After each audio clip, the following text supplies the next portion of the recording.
under a severe thunderstorm warning over the next 15 minutes. I'll have all the details on this and the rest of the CSRA coming up. Right now on News Channel 6 at 7, one Augusta neighborhood cracking down on crime.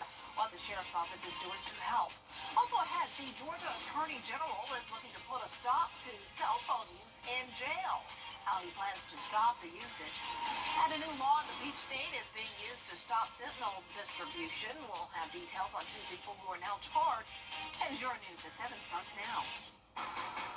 Live from Television Park, this is WJBF News Channel 6 at 7. Good evening, everyone. You're watching News Channel 6 at 7. I'm Dee Griffin. Thanks so much for joining us. We'll have those top stories in a moment, but first, we need to turn for a quick look at our weather with meteorologist Jennifer Draghi. Storms have been moving into the area, and I understand there's something big happening over Waynesboro. Jenna. That's right, Dee. So far, so good today when it comes to no severe weather, but now we have this one pesky storm that has gotten pretty strong and is packing a punch over northwestern Burke County, including portions of Waynesboro. Here's that severe thunderstorm warning flashing the yellow polygon here, indicating not only the very heavy rain and frequent lightning, but also the potential of 60-mile-per-hour wind gusts and quarter-size hail.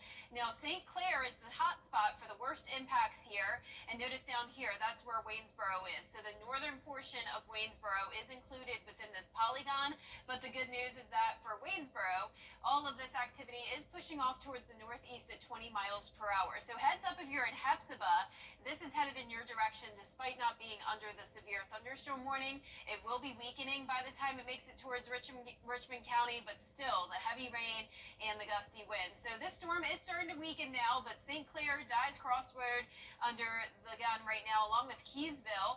That's where we also have the potential of that quarter-size hail. So this is where we see our hail path actually started back in Jefferson County near Atwell and then pushed off towards the northeast. So this warning lasts for 15 more minutes. And other than that, the rest of the CSRA is still dealing with some pop-up storms, but nothing that severe. Our strongest storm is located up in Lincoln and McCormick County, right over the lake. So not a good time to be on the water. Very dangerous storm here with the lightning and the heavy rain. It is under a special weather statement, so that means wind gusts could reach 50 miles per hour, along with pea-size hail possible. Right now, Lincolnton getting hit with that very heavy rain. Then down towards the south and east, Edgefield County and parts of Aiken County under some lighter rainfall. Good news, though, for the Augusta Green Jackets game. They had some heavy rain come down earlier, but now the game has started and things are looking good. There is still the chance of some storms, though, over the next few hours, keeping that chance in the forecast. Temperatures will be sitting in the 80s, mix of sun and clouds out there as the Green Jackets take on the Myrtle Beach Pelicans. Temperatures right now are anywhere from the low 70s to upper 80s, 82 in Augusta, 85 in Thompson, Millen at 76, 79 in Aiken, 82 in Crawfordville, and 83 in Waynesboro. The winds are breezy coming in from the south up to around 10 to 15 miles per hour, and all across the two-state we see these storms firing up. But the main severe weather threat is over towards the Mississippi Valley. Severe thunderstorms happening now, and we'll continue to be in an unsettled weather pattern Wednesday and Thursday with those rain chances sticking around, but we'll be back to sunshine starting on Friday. I'll have a look at the 10-day coming up shortly, but back to you, Dee. All right, thanks so much. We'll see you then. Coverage you can count on continues with new weapons in the fight against crime in one local neighborhood. The Richmond County Sheriff's Office unveiled the inaugural Citizens on Patrol vehicles to be used by the Somerville Neighborhood Association's Crime Watch. Bria Smith was there. The Somerville Citizens on Patrol's partnership with the Sheriff's Office aims to reduce crime, speeding, and any other issues that might happen. This is a way to proactively approach and prevent any potential crime. 3, 2, 1. Tuesday morning, the Sheriff's Department held the unveiling of Somerville's Citizens on Patrol vehicles. In partnership with the Sheriff's Office, the Neighborhood Watch program will monitor any suspicious or unusual activity and relay it back to law enforcement. They invested in their community. Just a month ago, we presented David here and his partner with the citation because they help us catch 2 juvenile car suspects because they was actively patrolling.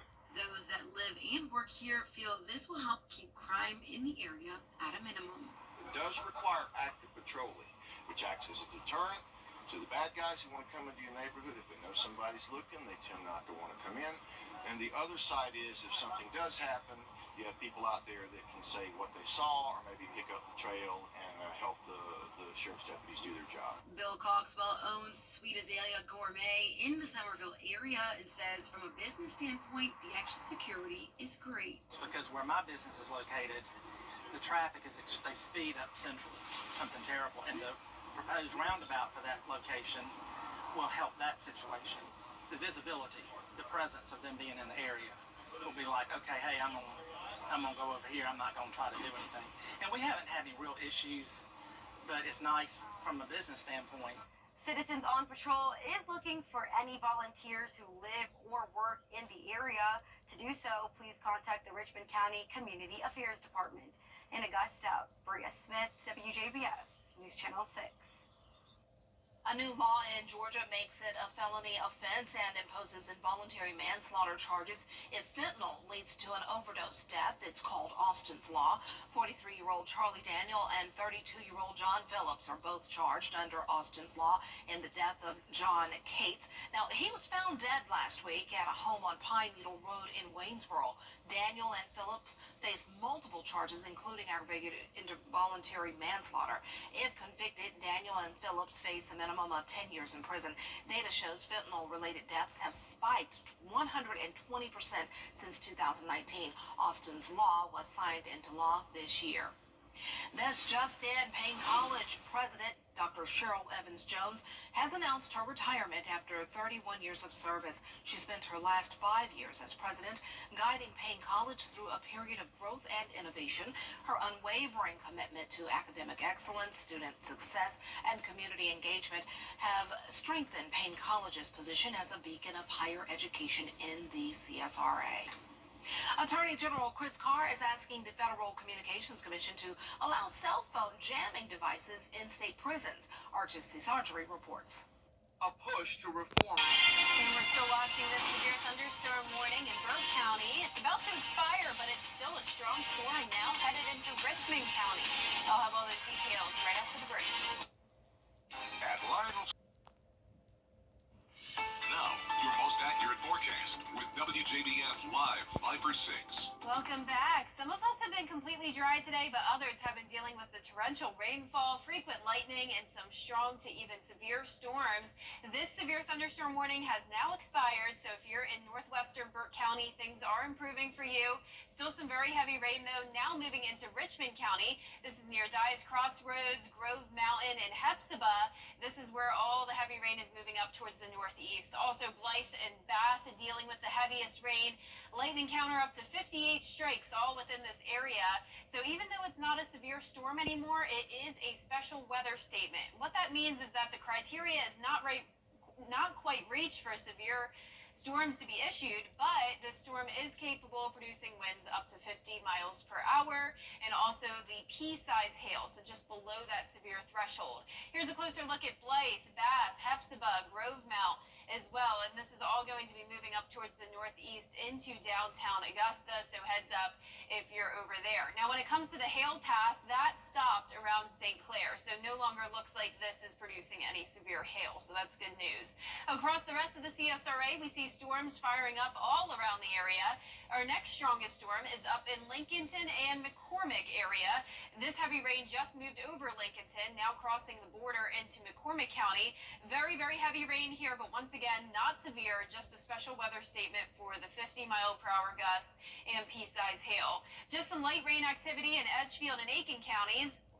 Just not anything severe here, and luckily that will continue to fizzle out. Our rainfall total is showing a lot of places just at trace amounts, but other places have reached over 2 inches. Wherever we see that yellow, and down in Screven County and Allendale, around 1.5 inches of rain today, causing some minor flooding problems. Our Terry Lambert Hyundai Skyview cam looking good in downtown Waynesboro. Luckily, they missed that storm. 82 degrees right now, southeast wind of 10 miles per hour. Temperatures anywhere from those low 70s to low 80s and even upper 80s where it's been dry. 87 in Sandersville and 89 in Wrightsville. For satellite and radar, we have storms all across the two-state, but the main severe weather threat remains to our west. This is where there's some tornadoes and some very, very gusty winds across the Mississippi Valley. We have a cold front that'll be moving in eventually, but for now, chances of rain sticking around for Wednesday and Thursday. Once the front moves through, we will dry out nicely on Friday. Upper 60s tomorrow morning, dry, and then the storms come back in the afternoon as we heat up into the upper 80s. Dew points remain high as well for now, but then we'll get some much needed humidity relief as we go into the weekend. Rain chances going down to 0% at that point. Scattered showers and storms still around for our Wednesday and Thursday. So tonight at 8 o'clock, you can see we'll still have the storms, but it starts to fizzle out by around 11 o'clock to midnight. Most of overnight will be dry, and as you go out the door tomorrow morning around 8 a.m., it's looking pretty good. Now, as we pick things up tomorrow at noon, that's when we'll see some storms fire up with the heating of the day. So no severe weather threat tomorrow, but still that potential of some of those stronger storms, but definitely not as widespread as what we had today. 10-day forecast showing those rain chances Wednesday and Thursday, sunshine Friday through Sunday with temperatures heating up to 90 degrees. Back to you, Dee. All this week, we are preparing you for what could be an active hurricane season, and Jenna's back with more on the reasons behind the forecast. It is now June, and that means a couple of things. One, we're getting closer to summertime, and two, hurricane season is here. And we have a lot to talk about with that because it's going to be an interesting season, to say the least. And today I'm going to be talking about the reason why. Starting out with NOAA's prediction. They're going with an 85% chance that this could be an above-average season with possibly up to 25 named storms. And that's for the following reasons here. We have three main reasons why this season could get very active, starting out with La Nina.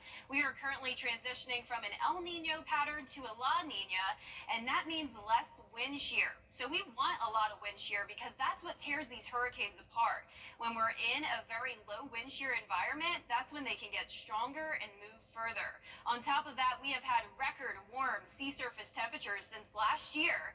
And now that we're in the La Nina pattern on top of it, all of this warmth can really fuel those storms. Now, the third thing is that we will have that very active West African monsoon season with all this moisture coming into the coast of Africa, leading to storms and tropical waves off the coast, which then can turn into tropical storms and hurricanes. Now, we do have a couple things that can work in our favor to limit storm development, and one of those is another thing that moves off the coast of Africa. That's the Saharan dust. This acts as a blocking mechanism, so hopefully we will get a lot of that this year. On top of that, it's important to remember the Bermuda High. This plays a crucial role in where these storms go.